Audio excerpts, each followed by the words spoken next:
kitab undang-undang hukum pidana yang akan datang itu kedepannya kayak apa itu mestinya PP sudah ada gambaran. Soalnya contohnya gini loh ya. Kok malah pindah neng KUHP ini rapopong pengajian loh ya. Gini. Di KUHP itu bahwa kita harus selalu berorientasi pada gender. Gender itu berarti apa? Persamaan laki-laki perempuan. Nek KUHP ini pun berlaku, ini kita belum berlaku ya. Tapi nanti 3 tahun lagi berlaku.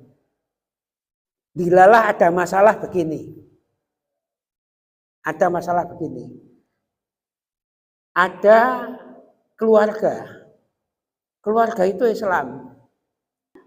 Laki-laki. Nah Islam kan wanita separuhnya laki-laki. Nah ini minta sama dengan yang laki-laki. Padahal di KUHP itu orang yang gampangannya melawan dengan pola pikir gender itu bisa kena pidana. Nah, kalau kita nanti ngedumnya 2:1 ada putri yang protes, gimana itu nanti? Wah, ini jadi masalah. Kalau baginya di pengadilan agama, saya yakin pengadilan agama pasti 2:1, kecuali mereka musyawarah atas kesepakatan 1-1 itu kan namanya kesepakatan ya. Tapi kalau pengadilan agama mesti 2:1, tapi itu kan di pengadilan. Nah ini membaginya saya karena kakak saya 2, kakak saya 2, saya hanya dapat 1, saya separuhnya, saya tidak terima lah. Ini kan masalah hukum besok lah ini mesti harus, ini kan nanti begini biasanya, peraturan itu kan mesti ada peraturan pelaksanaan. Nah ini belum disusun ini.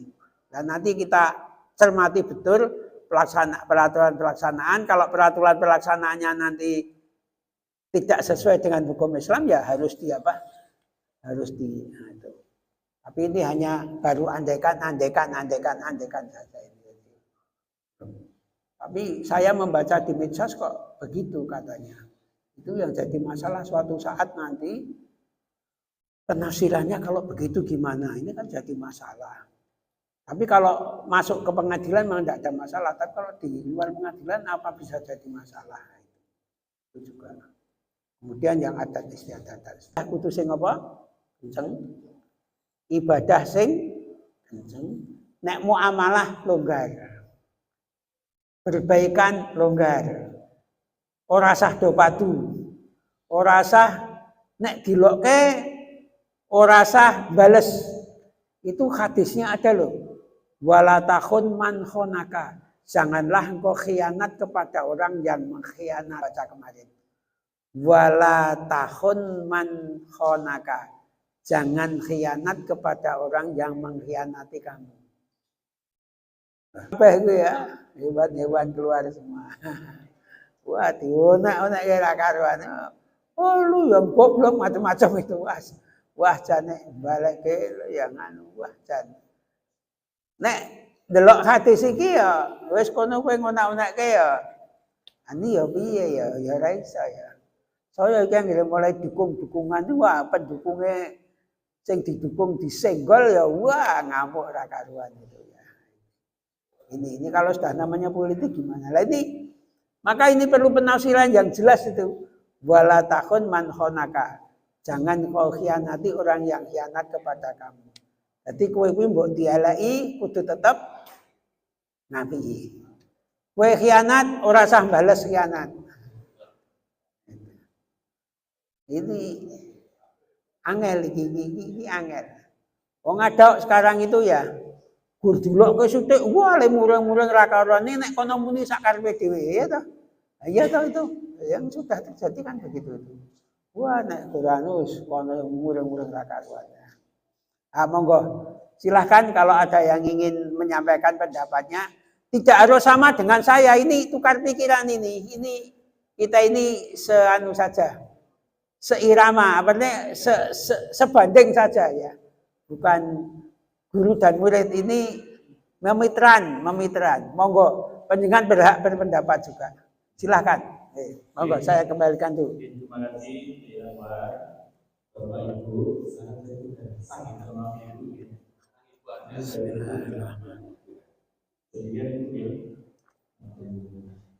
pengambil dari nanti apa sebetulnya ini nah, monggo sampai jam berapa saya manut penyelenggara? Biasanya pun 3 pertanyaan.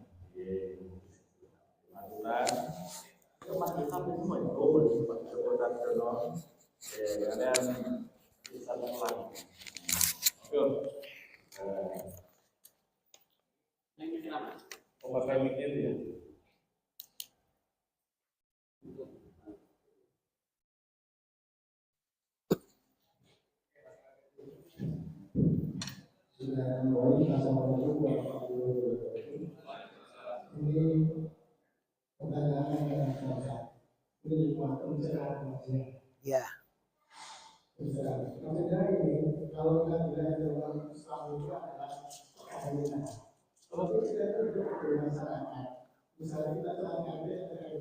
Apa? Oh ya.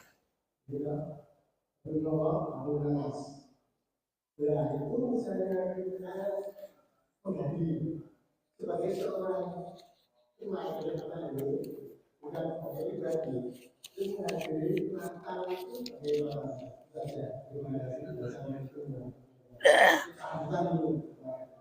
ya, saya jawab lawang ana pitakonan. Jawab saya itu dasarnya juga pengajian tarjih di UMS oleh Pak Dr. Samsul Hidayat itu. Di pengajian itu pertanyaannya sama itu. Masalah Natalan itu loh ya. Masalah Natalan. Jawaban saya tegas bahwa mencampur adukkan ibadah itu tidak boleh. Jadi kalau itu kerangkanya kerangka ibadah Natal itu tidak boleh. Menghadiri Natalan itu loh. Untuk kerangka ibadah loh ya. Itu tidak boleh. Tidak boleh mencampurkan urusan agama.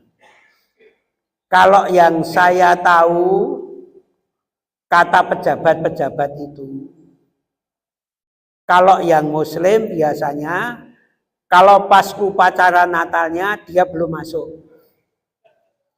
Tapi kalau sudah acara santai-santai baru masuk.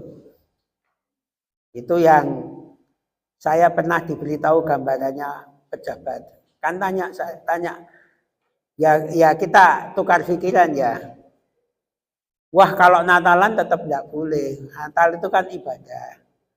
Tapi di luar Natalan itu memang acara silaturahmi silakan. Tapi pada waktu Natalan tidak boleh ikut. Ya. Pada waktu Natalan tidak boleh ikut. Pun nggih, cetha nggih. Ampun ditekokke melih nek tekokke malah angel. Sepertinya beliau jadi betul jangan. Oh, dapat undangan. Lah ya, kalau pas Natalannya jangan ikut. Pas Natalannya jangan ikut. Ya. Lah nanti kalau sudah selesai Natalan baru datang. Ha, gitu loh. Pas selesai Natalan baru datang, tapi betul-betul selesai. Nek golek aman, ora usah teko. Carane piye? Carane nek golek aman, soalnya bedake upacara karo ya angel kok. Carane wakil RT, wakil RW kan ada toh, sing kon teko wakile gitu. Nah, itu. Ya sudah. Pokoknya saya hanya menjawab seperti keputusannya MUI bahwa menghadiri upacara Natal itu Natal yang ibadah itu tidak boleh.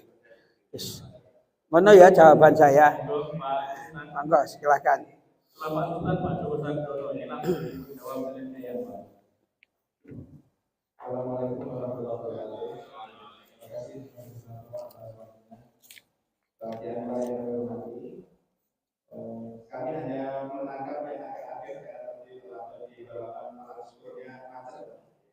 Iya. Saya sampaikan berkaitan dengan salah satu kriteria pemahaman Muhammadiyah terhadap sumber hukum dan aturan proporsional.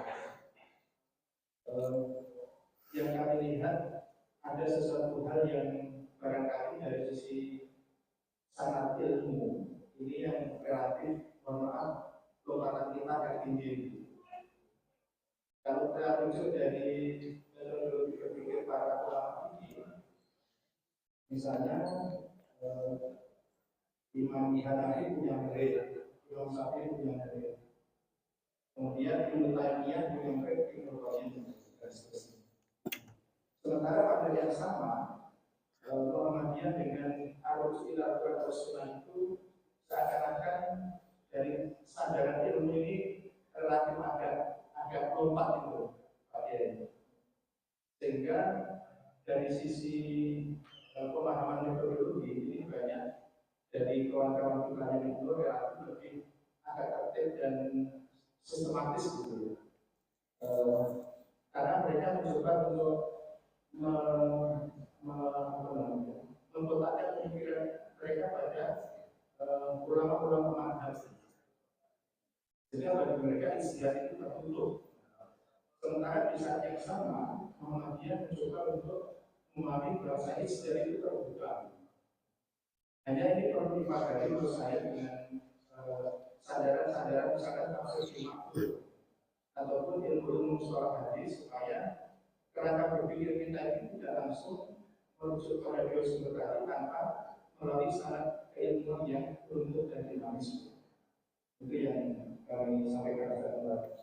Kemudian yang kedua berkaitan dengan KUHP, ada salah satu pasal tentang perzinahan itu bisa dilakukan kalau ada aduan suami atau istri. Ini mohon tanggapan. Terima kasih. Salah. Yang kamu